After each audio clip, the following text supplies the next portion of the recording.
Just now, guys. Hello. Yes, it's Rubestar and Phil. Yeah, we recently were chatting on Facebook, and I promised Ruby to call him out on the chat. So it's actually not prepared. He's not really prepared with questions, but he has some, I think. And I also have some presentation information for you guys. And probably if Andreas Xerxes will pop up here, don't be surprised because he's trying to do that for several months already. And so I send him a link. And so, how are you? I'm super fantastic.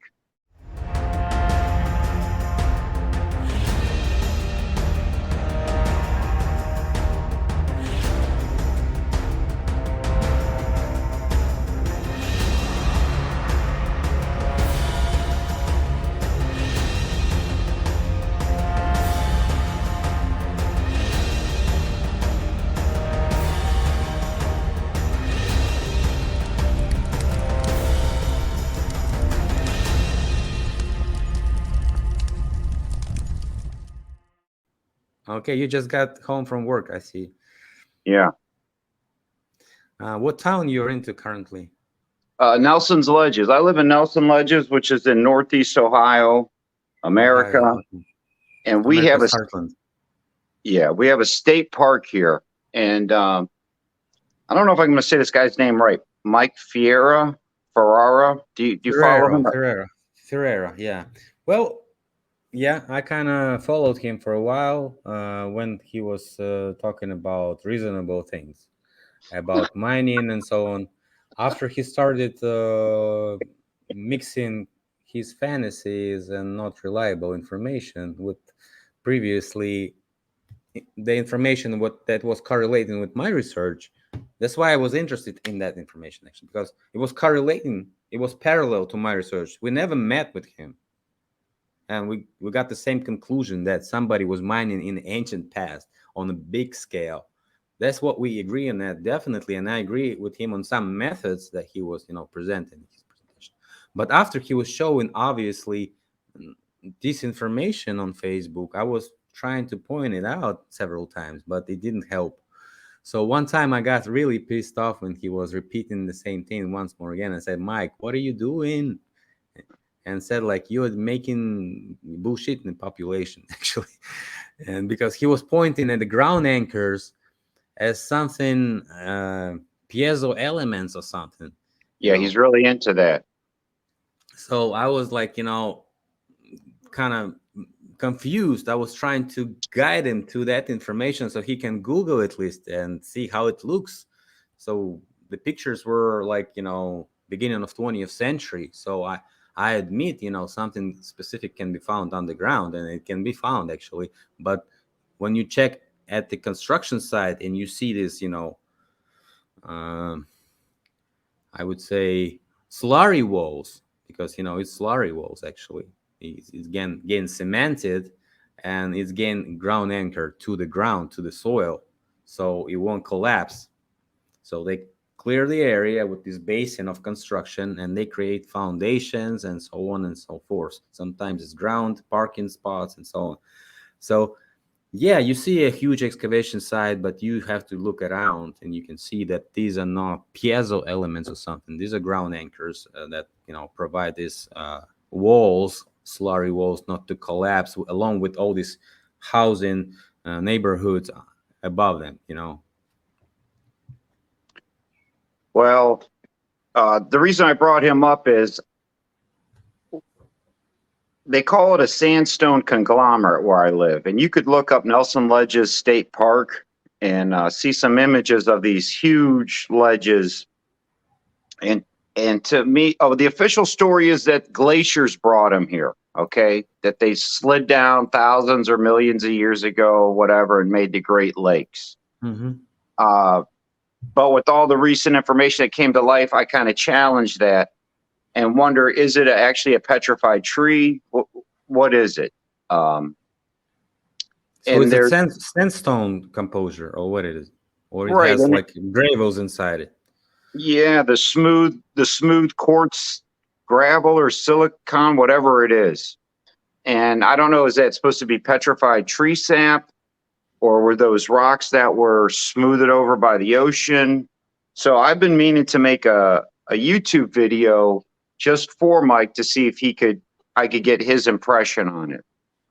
You mean Mike Stallion 7? Or what Mike? Oh, Mike Ferreira. Yeah. Because Mike But Stallion 7 has research on trees currently. You can watch his videos on the trees. He has a bunch of them. And I think he follows a guy, Handman something, number. The right. guy from Rocky Mountains or something. Yeah, I've been chatting with him. Forgot his name currently. Sorry for that. But he also found a lot of trees, which are currently rocks. So he's currently pointing out that they're completely similar to cedar trees. But cedar tree, yeah, there's something about the cedar. It's in the Bible or something. There's something great about the cedar. But I'm curious about like what these ledges are that are in my backyard. I actually live on a ledge. I think 800 feet above sea level or something. I'm actually on a mountain, not a mountain, but a hill. Is it a tree stump? Is it a piece of a tree, or is it just conglomerate? Like, it's a real mystery to me that. So I don't know, maybe Stellium 7 or Hangman, if they watch us, they could add their 2 cents as to what Nelson Ledges is. It's a state, you can look it up. It's a state park. It's pretty, So whatever. it's National Park Nelson Ledges. Yeah, state park. Ohio. Yeah. State park. Yep. Okay. Yeah. And you think something is wrong with that, right? Well, I don't buy the official story. I mean, I don't buy the official story in anything anymore after everything that's come to light. I'm really into the petrified tree stumps belief, and watching the Stellium 7 video. He just put out a video on gold. I've been watching that one. And so I'm real curious about, because they say the gold is next to the quartz, I believe they say. Like those two go together. And he was even showing an article about how somebody had a belief that the gold is actually petrified fish fat. So I don't know. I'm just real curious. Hey, man, if there's gold in my backyard, I want to find it. Well, you have some fish fat, you probably find it.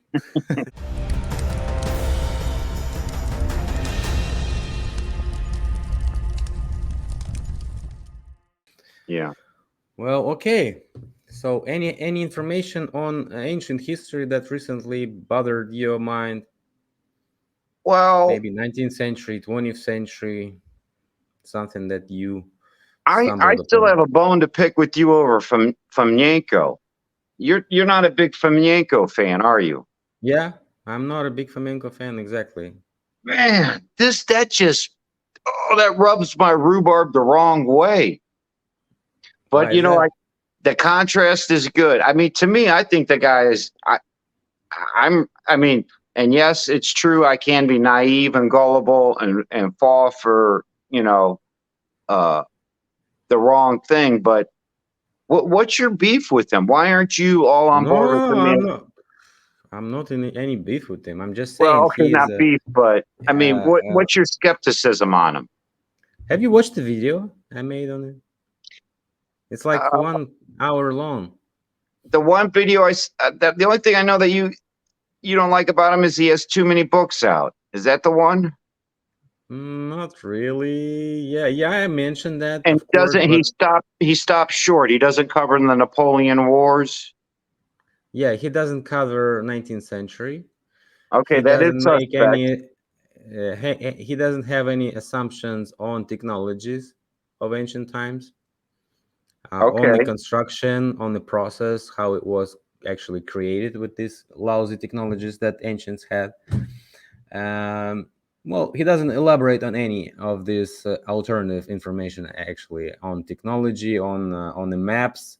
He doesn't elaborate. He just, he has them from archives, copied, and that's it. He doesn't, goes into the So he's thinking about are they fraud or not, are they falsified or not. He is not researching maps at all. He's only researching books.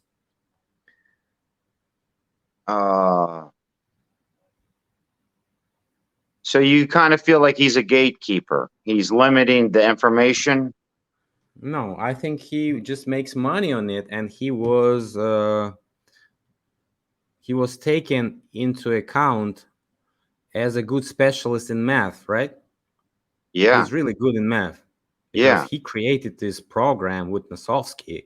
Two persons created this program which can analyze all these timeline database, and that's creative, right? For the Well, see, mathematician, at least. So what we have to give him a credit for that.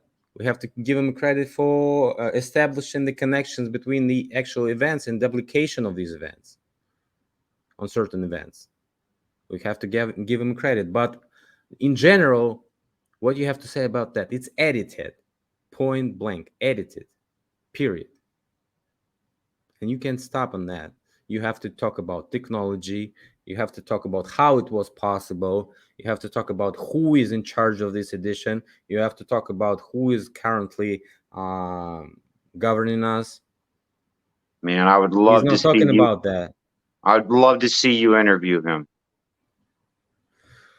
Well, he's not doing interviews, actually, as you can see.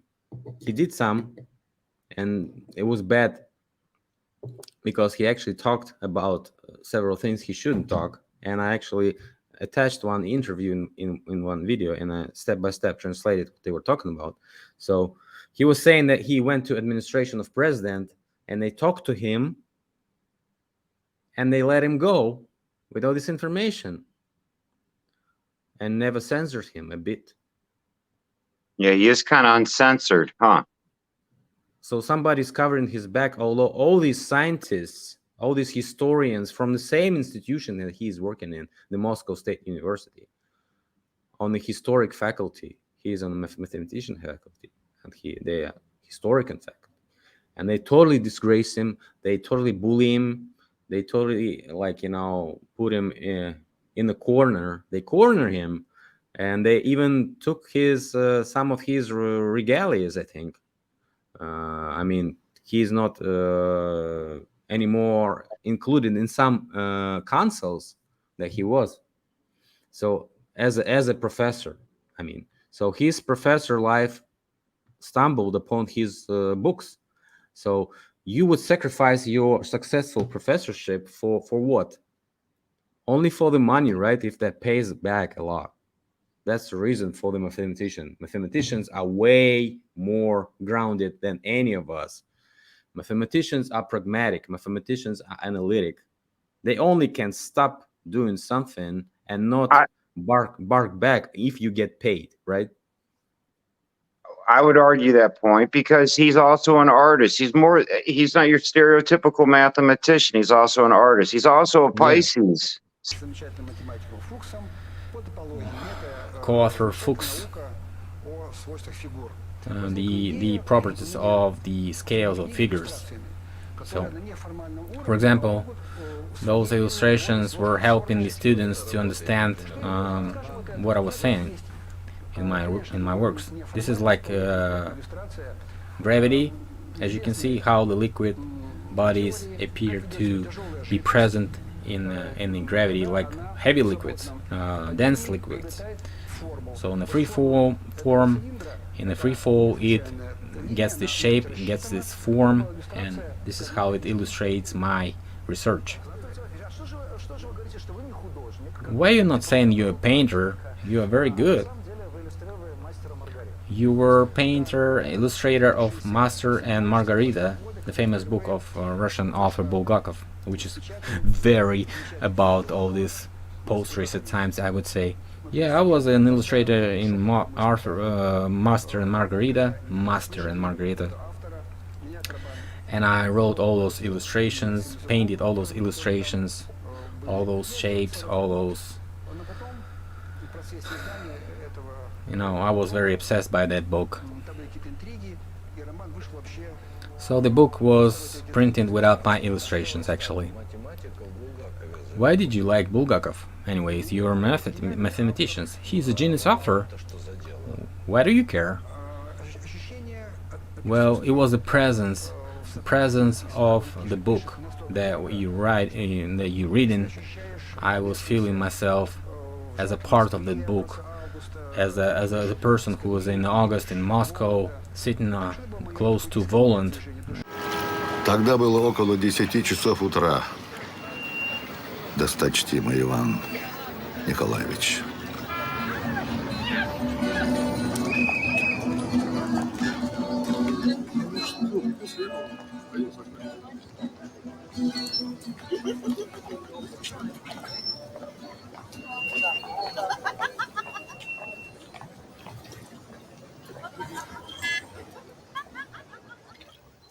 Ваш рассказ чрезвычайно интересен, профессор, хотя он и совершенно не соответствует евангельским рассказам. Помилуйте. Уж кто-кто, а вы-то должны знать, что ровно ничего из того, что написано в Евангелиях, не происходило на самом деле никогда. Если бы на чем ссылаться на Евангелие, как на исторический источник. Все так. Но я очень боюсь, что никто не сможет подтвердить, что и то, что вы нам сейчас рассказывали, происходило на самом деле. О, нет. Это может кто подтвердит. Дело в том, что я лично присутствовал при всем этом. Но только тайна, инкогнито, так сказать. Поэтому прошу вас, никому ни слова. И полнейший секрет. А вы сколько времени в Москве? А я только сию минуту приехал в Москву. Да.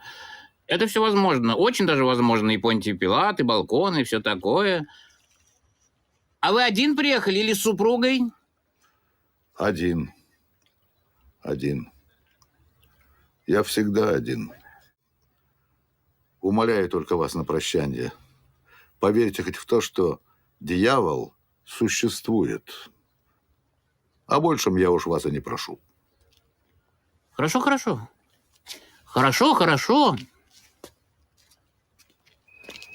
Михаил Александрович, не прикажете ли я велю сейчас дать телеграмму вашему дяде в Киев?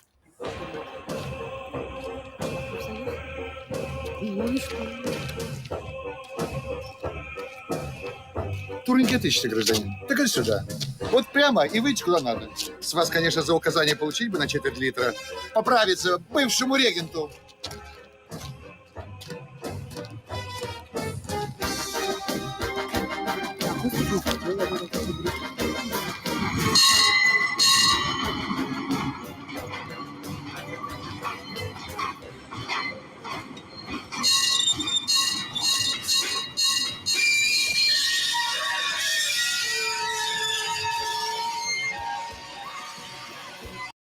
So I mean, have you seen his art?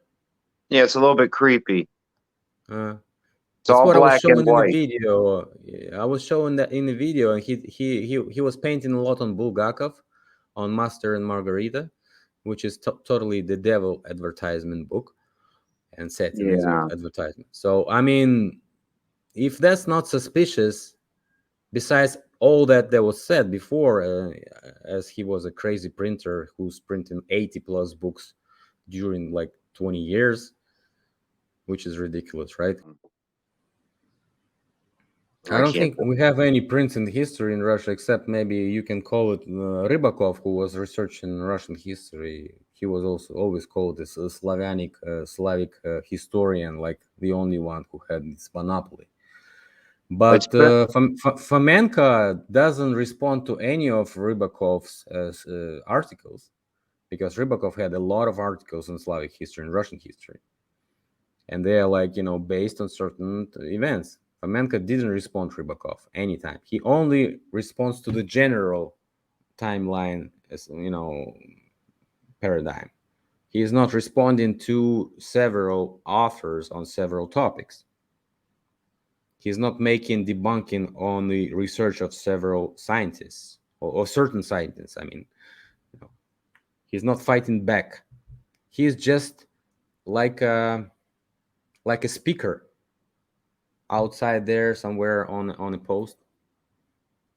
He's broadcasting information. Who's paying for this broadcast, by the way? All these years. I see what you're saying. Yeah. I don't like hearing it, but yeah, I see what you're saying. So Because if you don't have, he's almost like an Einstein of our generation in a sense. You know, dazzling us with brilliance, but it could all be a lot of smoke and mirrors and some bullshit.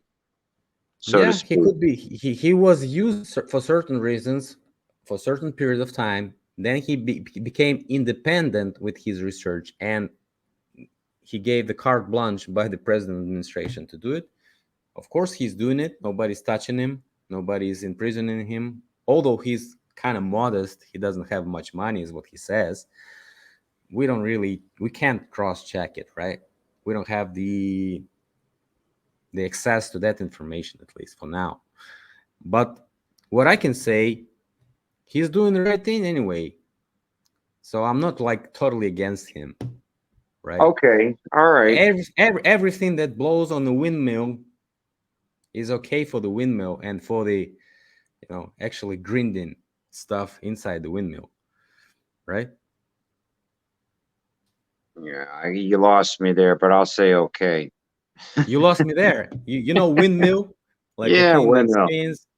So Yeah. when it spins, anything that can make it move is okay for the windmill. So if you see this alternative research as grinding off the official narrative into some product that can be chewable of a general public, which is supposed to be Okay. a bread of something, right? You're supposed to Okay. make it from something, and you're supposed to have somebody blow in the wind or spinning the wheel, whatever. Even a Well, squirrel is okay in this kind.